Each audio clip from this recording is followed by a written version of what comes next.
विवाह, शादी, ब्याह, पाणी ग्रहण, फेरे होता है जीवन में एक बार, लेकिन उसके होते हैं कई प्रकार। आज जानेंगे कितने तरह के विवाह हिंदू रीति रिवाजों में बताए गए हैं।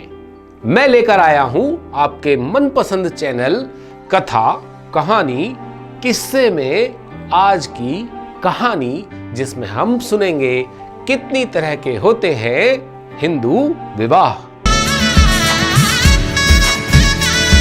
हिंदू धर्म की मान्यता के अनुसार हिंदू धर्म में होते हैं 8 तरह के विवाह।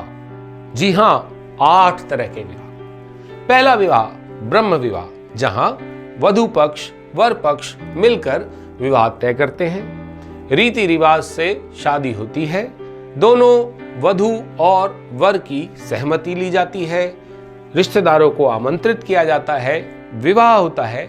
इस प्रकार के विवाह को उत्तम विवाह कहा गया है। दूसरी तरह का विवाह है दैव विवाह। दैव विवाह वो विवाह होता है जहां पर कन्या को किसी कर्मकांड के बदले में दान दे दिया जाता है। यानी अगर घर में कोई हवन हुआ, घर में कोई पूजा हुई, अनुष्ठान हुआ और पुरोहित ने बहुत बढ़िया यज्ञ किया, बहुत बढ़िया अनुष्ठान किया, उसको उसकी दक्षिणा के साथ कन्या का दान दे देना दैव विवाह कहलाता है।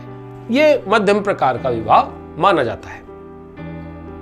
तीसरा विवाह, इसे कहते हैं आर्ष विवाह। आर्ष विवाह मतलब जिसमें कुछ लेन देन के साथ विवाह हो, यानी कि यहां पर वर पक्ष को वधु पक्ष के लिए कुछ दान देना होता है और उस दान के बदले में कन्या पक्ष अपनी कन्या को ब्याहता है। यानी कि एक तरह का शुद्ध लेन देन, गाय की जोड़ी, बैल की जोड़ी या ऐसा कुछ बहुमूल्य उपहार दो, कन्या लो। यह भी मध्यम प्रकार का विवाह माना गया है। चौथा विवाह यानी प्रजापात्य विवाह। प्रजापात्य विवाह में कन्या की सहमति नहीं ली जाती। कन्या पक्ष किसी बड़े रसूखदार, सेठ, अमीर से कन्या की शादी इसलिए कर देते हैं ताकि कन्या सुख से जीवन बिता सके, लेकिन वो कन्या की सहमति नहीं लेते। ये विवाह कन्या की सहमति से नहीं होता। इसी कारण इस विवाह को मध्यम विवाह की श्रेणी में रखा गया है। फिर आता है गंधर्व विवाह।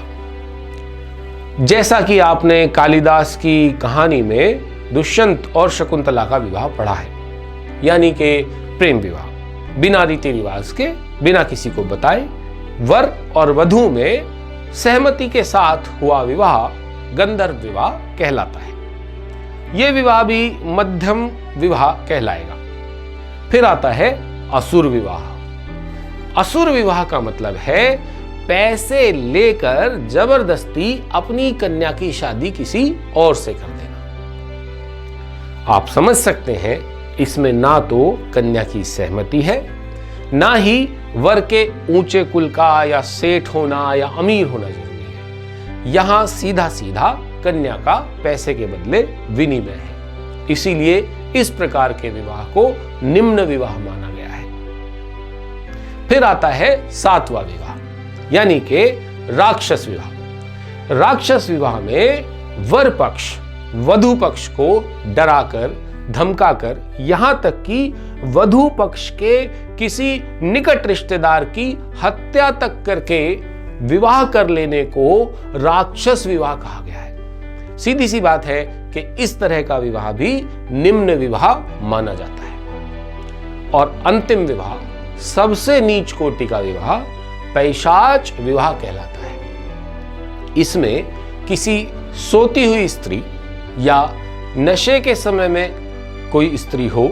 या विक्षिप्त पागलपन की स्थिति में कोई स्त्री हो, उसके साथ संबंध बनाकर उसे अपनाना या उसे पत्नी के रूप में स्वीकार कर लेना पैशाच विवाह कहलाता है।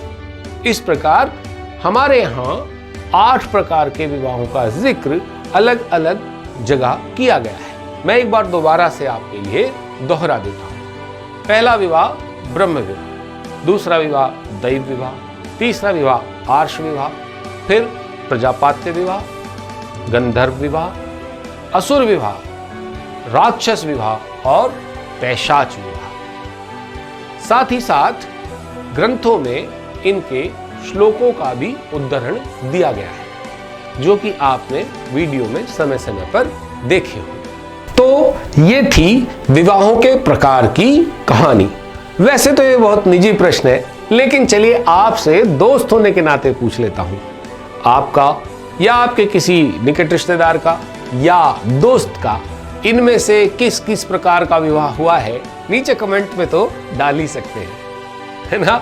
तो फिर मैं एक नई कहानी लेकर आऊंगा आपके अपने चैनल पर, जिसका नाम है कथा कहानी किस्से। नए नए किस्से सुनने के लिए चैनल को सब्सक्राइब करें, बेल आइकन को प्रेस करें, ताकि सबसे पहले कहानी आप ही देखें। नीचे कमेंट में हमें बताएं कि और किस तरह की कहानियां आप पसंद करेंगे। तब तक के लिए देखते रहिए कथा कहानी किस्से।